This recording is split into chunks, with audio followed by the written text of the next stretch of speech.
المجاز من استقامة الأصل من حيث العربية وإن لم يستقم المعنى الحقيقي فيصار إلى المعنى المجازي وعندهما المجاز خلف عن الحقيقة في الحكم أي حكم هذا ابني مرادا به الحرية خلف عن حكمه مرادا به البنوة فينبغي أن يستقيم الحكم الحقيقي ولم يقبل بعارض حتى يصار إلى المجاز فإذا كانت الخلفية عنده في التكلم فالتكلم بالحقيقة أولى لأن اللفظ موضوع لأجل المعنى الحقيقي وهو مستعمل في العادة غير محجور فيها فأي ضرورة داعية إلى سيرورته مجازا وعندهما لما كان خلفا عنه في الحكم ولحكم المجاز رجحان على حكم الحقيقة إما باعتبار كونه غالب الاستعمال أو باعتبار كونه عاما شاملا للحقيقة أيضا فلا بد أن يكون العمل بالمجاز أولى لضرورة داعية إليه.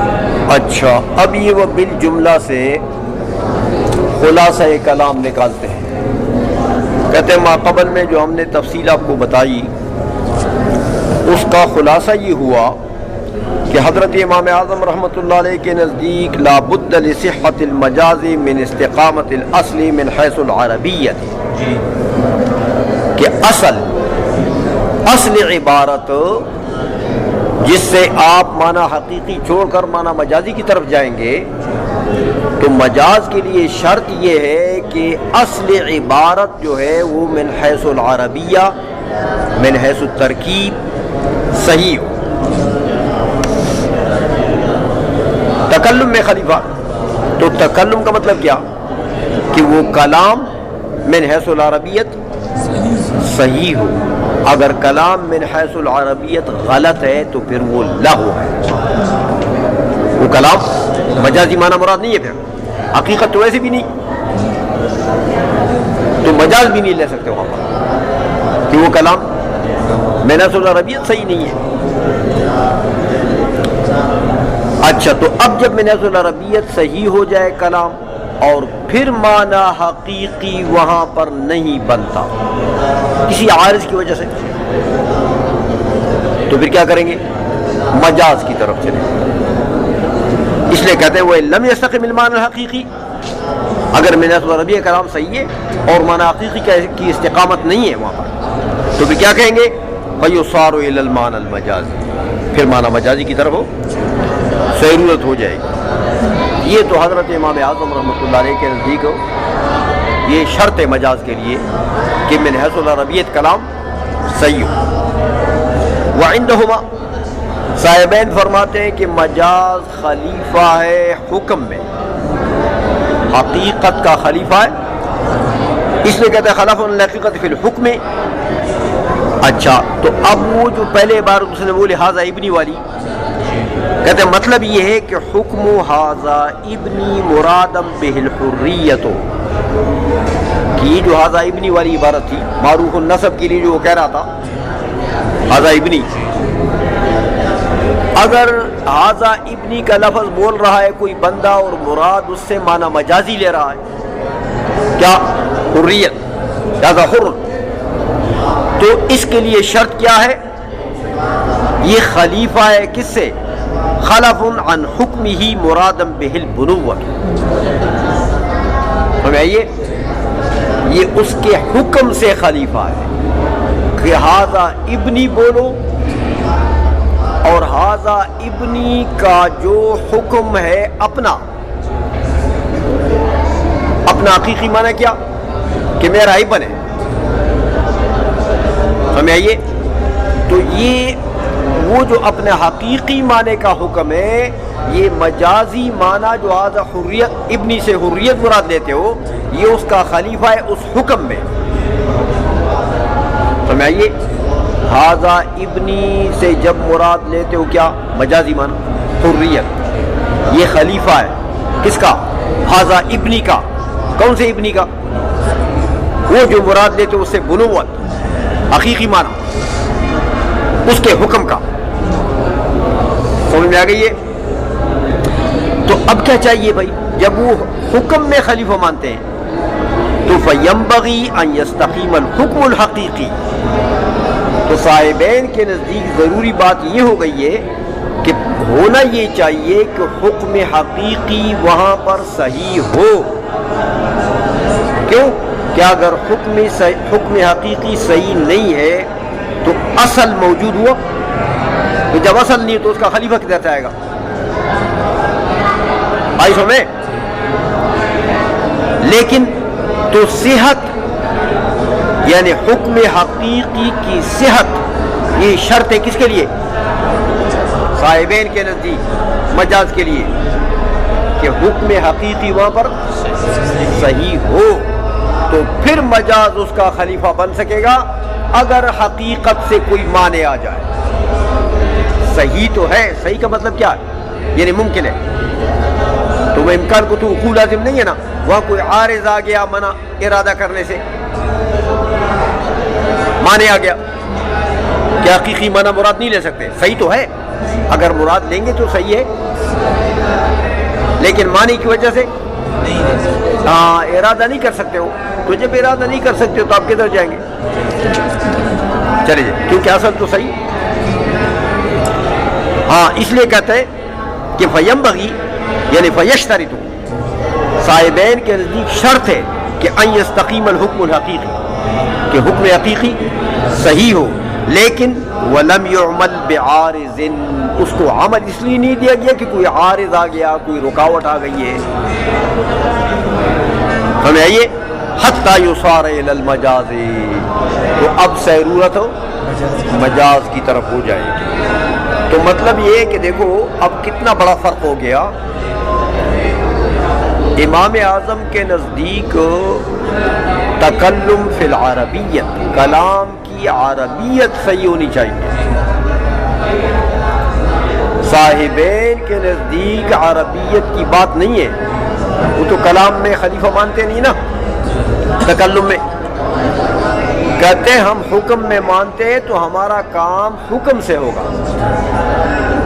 لہذا اصل عبارت حکم اصلی جو اس کا ہے، حکم حقیقی جو اس کا ہے، اگر وہ صحیح ہے وہاں پر مراد لینا، اور پھر کسی عارض کی وجہ سے مراد نہیں لے سکتے ہو تو پھر مجاز کی طرف جائیں، اور اگر حکم اصلی صحیح نہیں ہے کلام لغو، اگرچہ عربیت کے لحاظ سے صحیح ہے۔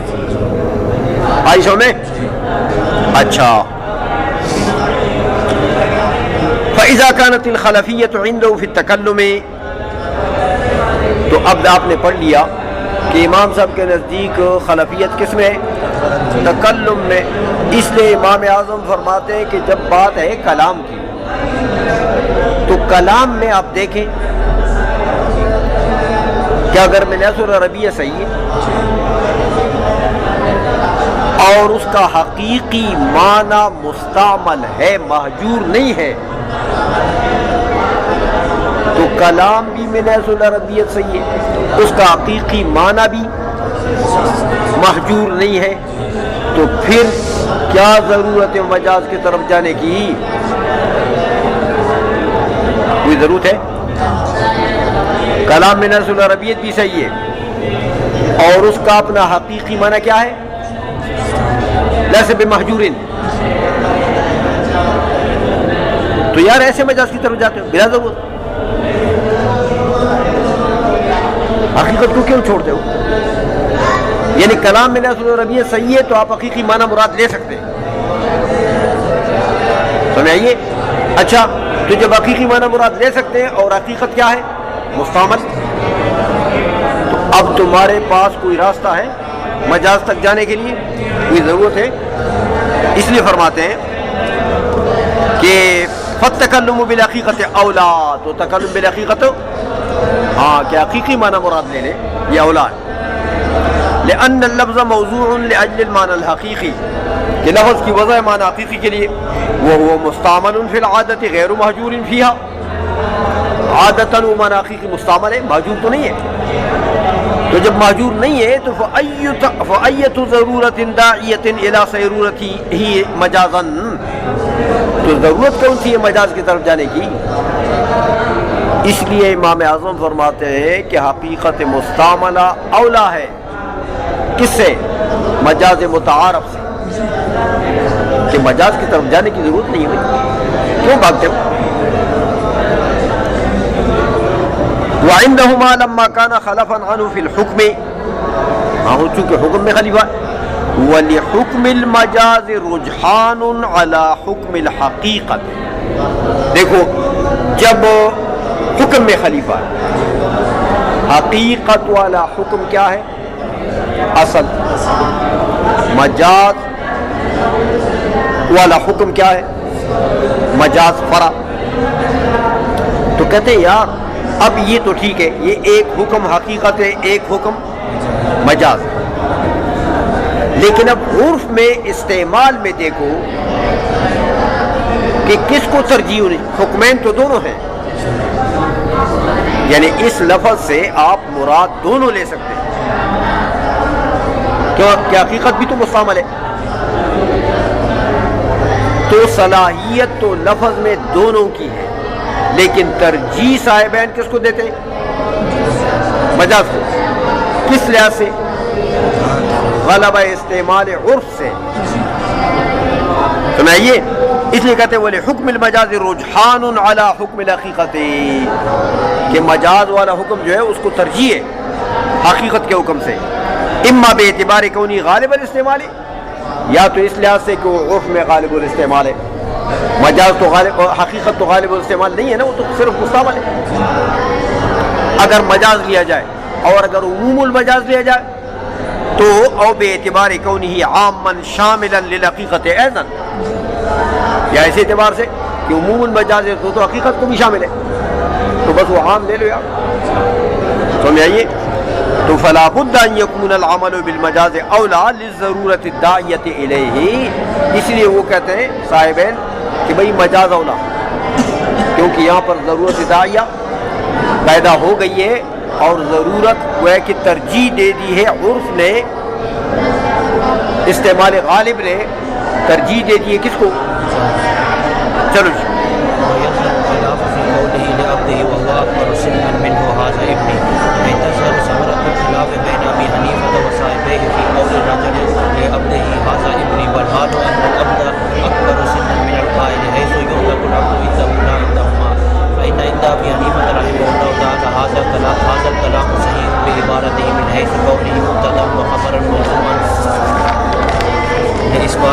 وليس معنى كونه صحيحا استقامة العربية فقط كما ظنه علماؤنا، لأن أبا حنيفة رحمه الله تعالى قال في قول الرجل لعبده أعتقتك قبل أن تخلق أو أخلق أنه كلام باطل لا يصح تكلمه، مع أنه بحسب العربية صحيح أيضا، بل معناه أن يكون صحيحا بعبارته وتستقيم الترجمة المفهومة منه لغة أيضا، ولم يمتنع عقلا.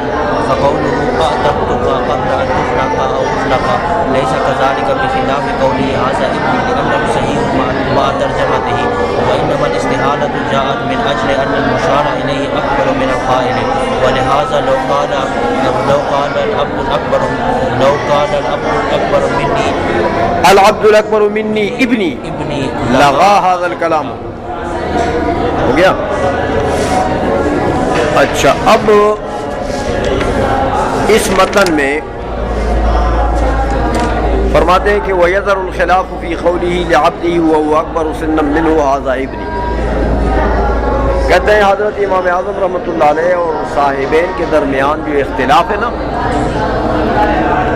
اس کا ثمرہ بالکل ظاہر ہو جائے گا، آپ کے سامنے آ جائے گا اس عبارت میں کہ ایک مولا ہے، اس کا عبد جو ہے وہ اس سے عمر میں بڑا ہے. کتنا بڑا ہے؟ اتنا بڑا ہے کہ لا یولد مثلہ لمثلہ، اتنا بڑا، اس کے باپ کے برابر ہے عمر میں. تو اب باپ کے برابر کا بندہ جو ہے وہ بیٹے سے مولود ہو سکتا ہے؟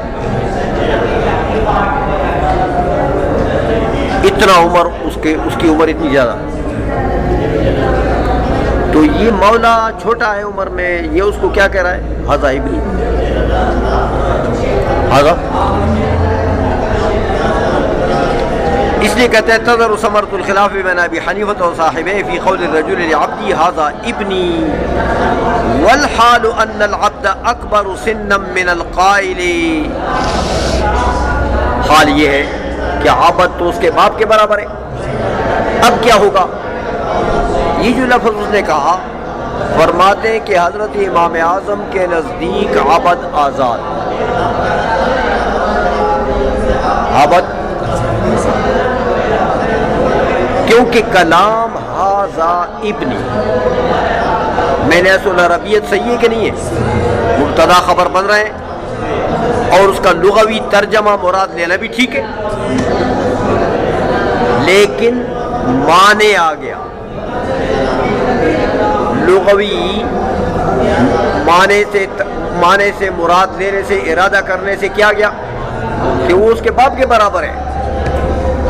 یہ معنی تو حقیقی معنی اب ارادہ کر سکتے ہیں آپ؟ نہیں کر سکتے. تو لہذا جب صورت یہ بن جائے تو امام اعظم کا مذہب تو یہ کہ تکلم میں خلیفہ ہے نا، تو تکلم تو ٹھیک ہے، تو کلام کو تو لغو نہیں کریں گے. تو جب لغو نہیں کریں گے تو کیا کریں گے؟ مجازی معنی مراد لے لیں گے. تو ھذا ابنی کا معنی کیا ہوگا؟ ھذا حر، چھٹی، آزاد ہوگی. عائشہ میں حیث یوتق العبد عنده لا عندهما، امام اعظم کے نزدیک تو آزاد ہو جائے گا، صاحبین کے نزدیک ہو. فإن عند أبي حنيفة رحمه الله هذا الكلام صحيح بعبارتي من حيث كوني مبتدأ وخبرا، دیکھو موضوعا لإثبات الحکم، کلام تو ٹھیک ہے نا، جملہ خبریہ ہے، موضوع محمول ہے اس میں، اور جملہ خبریہ اثبات حکم کے لیے ہوتا ہے کہ نہیں ہوتا؟ بس یہ موجبہ. لیکن یہ کہتے ہیں کہ بعض علماء نے یار ہمارا یہ جو امام اعظم کا قول ہے نا کہ مجاز خلیفہ فی التکلم ہے، انہوں نے صرف یہ سمجھا کہ بس کلام میں اصل عربیت صحیح ہو، مبتدا خبر صحیح بن رہا ہو تو بس ٹھیک ہے. یہ ذرا اس کی وضاحت کرتے ہیں، کہتے ہیں صرف یہ مراد نہیں ہے کہ مبتدا خبر بنے، ترکیب صحیح ہو. امام اعظم کا صرف یہ مراد ہو، اس میں کہتے ہیں وَلَيْسَ مَعْنَىٰ كَوْنِهِ صَحِيحًا اسْتِقَامَةُ الْعَرَبِيَّةِ فَقَطْ كَمَا ظَنَّهُ عُلَمَاؤُنَا، بعض علماء نے یہ گمان کیا ہے، بلکہ کیا مراد ہے؟ دیکھو کہتے ہیں یہ صرف عربیت کی صحت مراد نہیں ہے. کیوں؟ کہتے ہیں ہمارے پاس دلیل موجود ہے امام اعظم کے مسئلے کی. دلیل یہ ہے کہ لأن ابا حنیفہ قال، امام اعظم نے اس فرمایا اس قول میں، فی قول الرجل لعبده اعتقتک قبل ان تخلق یا قبل ان اخلق، عبد سے کیا کہا؟ اعتقتک قبل ان تخلق، میں نے تو یار تجھے اس وقت آزاد کیا تھا جب تو پیدا ہی نہیں تھا. یا یہ کہا کہ اعتقتک قبل ان اخلق، میں نے تجھے اس وقت آزاد کیا تھا جب ابھی میں نہیں تھا پیدا. یہ قول حضرت امام اعظم رحمۃ اللہ علیہ اس قول میں کیا فرماتے ہیں کہ انہ کلام باطل. دیکھو اب اگر صرف عربیت کی صحت مراد ہو، ترکیب مراد ہو، تو ترکیب صحیح ہے کہ نہیں صحیح؟ پتہ لگا کہ صرف ترکیب مراد ہو، امام اعظم مراد نہیں لیتے، بلکہ اس لیے فرماتے ہیں کہ لا یصح تکلمہ مع انہ بحسب العربیۃ صحیح ایضا، بحسب العربیۃ تو ٹھیک ہے. تو اب پھر کیا مراد ہے؟ کہتے ہیں مراد یہ کہ بل معناہ ان یکون صحیحا بعبارتہ، کہ اس کی عبارت بھی صحیح ہو، وتستقیم الترجمۃ المفہومۃ منہ لغۃ ایضا، سمجھائیے، اور اس کا جو ترجمہ لغوی ہے اس وہ بھی صحیح ہو، اس کی بھی استقامت ہو. اور ولم یمنع عقلا، عقلا وہ ممتنع نہ ہو، ولم یمتنع عقلا، عقلا وہ حقیقی معنی مراد لینا ممتنع نہ ہو. آئی سمجھ میں؟ اچھا یہ دو شرائط اور بھی ہیں تو گویا کہ 3 شرطیں ہو گئی. ایک یہ کہ عربیت کے لحاظ سے صحیح ہو، دوسرا یہ کہ اس کا ترجمہ لغویہ صحیح ہو، تیسرا یہ کہ وہ ممتنع عقلی بھی نہ ہو، اس کا حقیقی معنی ممتنع عقلی نہ ہو. امام اعظم کے نزدیک تکلم میں خلیفے کے ہونے کا یہ مطلب ہے کہ اصل میں حقیقت میں یہ 3 چیزیں ہونی چاہیے، تو پھر مجاز کی طرف جائیں گے اگر مانے آ جائے حقیقت سے. سمجھائیے. تو اب دیکھو کہتے فَقَوْلُهُ آتَقْتُكَ قَبْلَ أَن تُخْلَقَ وَأُخْلَقَ، یہ جو بات ہے امام اعظم نے فرمانا ہے یہ کلام باطل ہے. تو اس کو باطل کیوں قرار دے دیا؟ کیا یہ عربیت کے لحاظ سے صحیح نہیں ہے؟ تو صحیح ہے، پہلی شرط تو پائی گئی. لیکن کہتے دیکھو لیسا کذالک، یہ کلام ایسا نہیں ہے. کیسا نہیں ہے؟ کہ عقل یہ جائز رکھتی ہے کہ ابھی وہ پیدا ہی نہیں ہوا تو اس کا اطاق ہو جائے، جب پیدا ہی نہیں ہوا تو وہ عبد ہے، تو جب عبد نہیں ہے تو اعتاق اس کا ممکن ہے عقلاً. میاں اعتاق تو متفرع ہوتا ہے کس پر؟ عبدیت پر. وہ تو فرع ہے، تو فرع اصل سے مقدم ہو گیا عقلاً. عقل جائز رکھتی ہے. سمجھائیے. اس لیے کہتے ہیں یہ عقلاً ممتنع ہے. یہ اس کا جو ترجمہ حقیقیہ ہے وہ عقلاً کیا ہے؟ ممتنع ہے. اس لیے امام اعظم نے فرما پر کروایا یہ لغو کلام ہے. سمجھ آ گئی ہے؟ ہاں. بخلاف قولی ھذا ابنی، ھذا ابنی جو انہوں نے کہا اکبر سنن کو، لأنہ صحیح مع ترجمتہ، ہاں اس کا ترجمہ تو صحیح ہے، البتہ ترجمہ بھی صحیح ہے، عقلاً اس کا ابنی ہونا بھی ممکن ہے. سمجھائیے. لیکن مانے آ گیا. مانے کون سا ہے؟ کہ عمر میں بڑا ہے، عمر میں بڑا ہے. تو یہ ایک مانے آ گیا، تو اس وجہ سے حقیقی معنی مراد نہیں ہو سکتا. لہذا جائیں گے کس کی طرف؟ مجاز کی طرف. آئی سمجھے. وَإِنَّمَا الْإِسْتِحَالَةُ جَاءَتْ مِنْ أَجْلِ أَنَّ الْمُشَارَ إِلَيْهِ أَكْبَرُ مِنَ الْقَائِلِ. ہاں مانعیت اور رکاوٹ تو آ گئی کس طرف سے؟ کہ وہ جو مشار لے ہذا سے وہ کیا ہے؟ وہ قائل سے بھی عمر میں بڑا ہے، تو رکاوٹ آ گئی. تو اس لیے مجاز کی طرف چلے گئے. وَلِهَذَا لَوْ قَالَ، کہتے ہیں اسی یہی وجہ ہے. دیکھو اگر یہ بندہ ھذا ابنی کے بجائے یہ کہتا کہ العبد الاکبر منی ابنی، العبد الاکبر منی ابنی، اگر یہ کلام کرتا تو لغا ھذا الکلام. کیوں؟ کہ اس کا لغوی ترجمہ عقلاً ممکن نہیں. اس کا لغوی ترجمہ تو عقلاً ممکن ہے، لیکن اس کا لغوی ترجمہ کہ ایک تو تم نے عبد کو مقید کر دیا کس سے؟ اکبریت سے. تو اب بتاؤ اس کا لغوی ترجمہ جب تم نے اس کو معتبر کر دیا اکبریت کو مبتدا کے اندر، اب وہ تمہارا ابری ٹھیک ہے کلام لاؤ.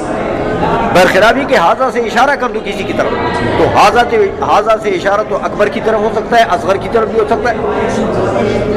تو ممکن ہے کہ اصغر ہو، مشار الیہ ھذا کا اکبر بھی ہو سکتا ہے، اصغر بھی ہو سکتا ہے. تو اگر اصغر ہو جائے مشار الیہ تو پھر ابنی کا حقیقی معنی ٹھیک ہے کہ نہیں؟ اس لیے امکان ہے ترجمہ حقیقیہ کا ھذا میں، لیکن العبد الاکبر میں نہیں امکان. اس لیے یہ لغو اور وہ ٹھیک، وہاں مجاز مراد لے لیں گے. آئی سمجھے. لغا ھذا الکلام ہو گیا.